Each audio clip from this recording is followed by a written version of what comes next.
Deutéronome, versets 9 à 12.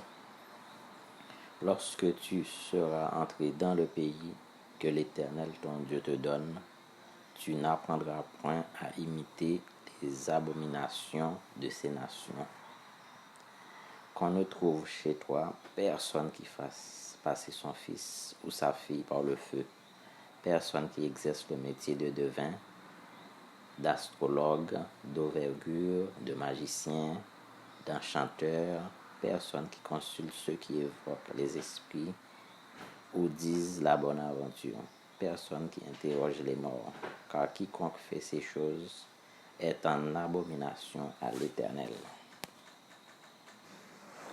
L'Éternel Dieu interdit les gens d'exercer le métier de devin, d'astrologue, d'auvergure, de magicien, d'enchanteur, d'invoquer les esprits des personnes qui interrogent les morts, car quiconque fait cela est en abomination devant l'Éternel. Je connais quelques personnes de mon entourage qui vont à l'église, qui partagent avec moi des versets de la Bible, mais ils me disent qu'ils sont en contact avec des gens de leur famille qui sont décédés, parents, grand-mères, etc. C'est-à-dire, leurs parents décédés leur parlent, leur donnent des informations, c'est-à-dire, ils les avertissent des dangers, ils les protègent des dangers. Je vous dis, c'est de la divination.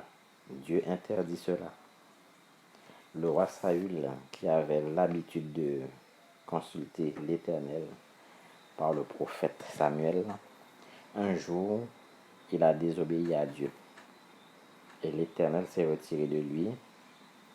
À la mort de Samuel, Saül est allé consulter une femme qui invoque les morts pour connaître s'il doit descendre pour combattre ses ennemis, chose que l'Éternel interdit.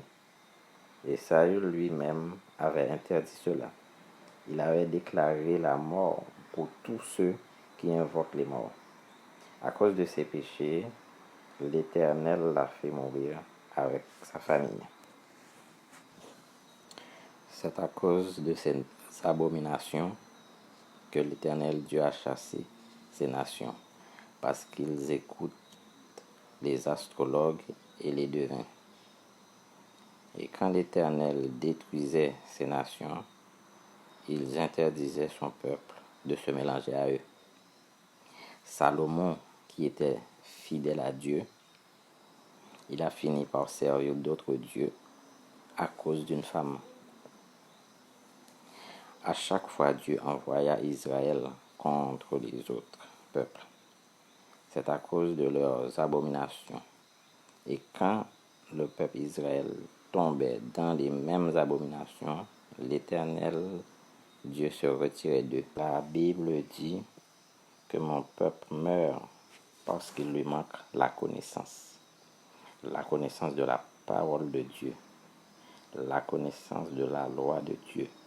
Beaucoup de chrétiens se retrouvent dans la divination sans se rendre compte. Dieu avait demandé à Abraham de quitter la maison de son père, mais Abraham ne savait pas pourquoi. Mais c'est à cause des idoles de son père.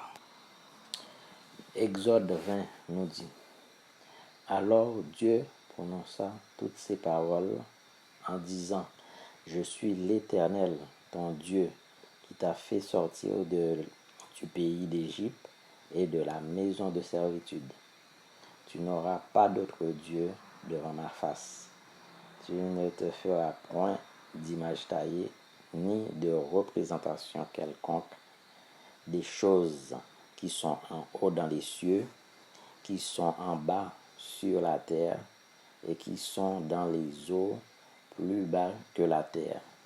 Tu ne te prosterneras point devant elles, et tu ne les serviras point, car moi, l'Éternel ton Dieu, je suis un Dieu jaloux, qui punit l'iniquité des pères sur les enfants jusqu'à la 3e et à la 4e génération de ceux qui me haïssent. Dans ce passage que je viens de vous lire, Dieu dit, tu ne serviras pas un autre Dieu que moi. Il a donné toutes ces lois à Moïse pour que les enfants d'Israël obéissent à ses lois et à ses commandements. Avant, ils faisaient tout ce qu'ils voulaient. Ils avaient fait un veau d'or pour l'adorer. Ils disaient, voici le Dieu qui nous a fait sortir d'Égypte. Nous pouvons remarquer que les Israélites ont fait 40 ans dans le désert. Pourquoi? Quand Dieu leur avait promis de les emmener en Canaan, c'était pas pour 40 ans, mais c'était dans l'immédiat. Mais à cause de leur murmure et à cause de leur désobéissance, Dieu les a fait errer dans le désert pendant 40 ans. Nous aussi, lorsque nous recevons des promesses de Dieu et que nous murmurons et que nous désobéissons, nous aussi, nous tournons en rond. Nous n'avançons pas spirituellement ni matériellement. La foi diminue, le découragement arrive. Des fois, nous pensons que c'est l'œuvre du diable, mais c'est à cause de notre désobéissance que nous laissons une porte ouverte. Parfois, nous recevons des promesses de Dieu sur notre ministère ou dans nos vies de tous les jours.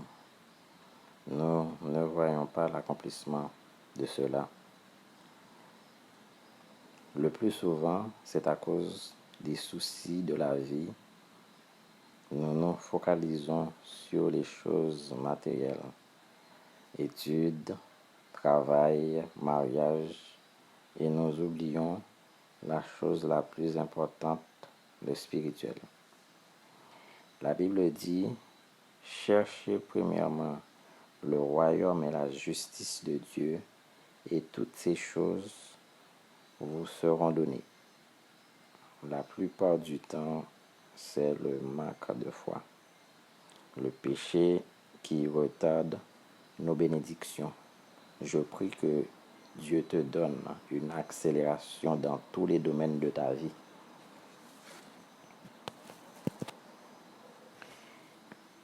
Quand Joseph était enfant, il a eu des songes qu'il allait régner sur sa famille.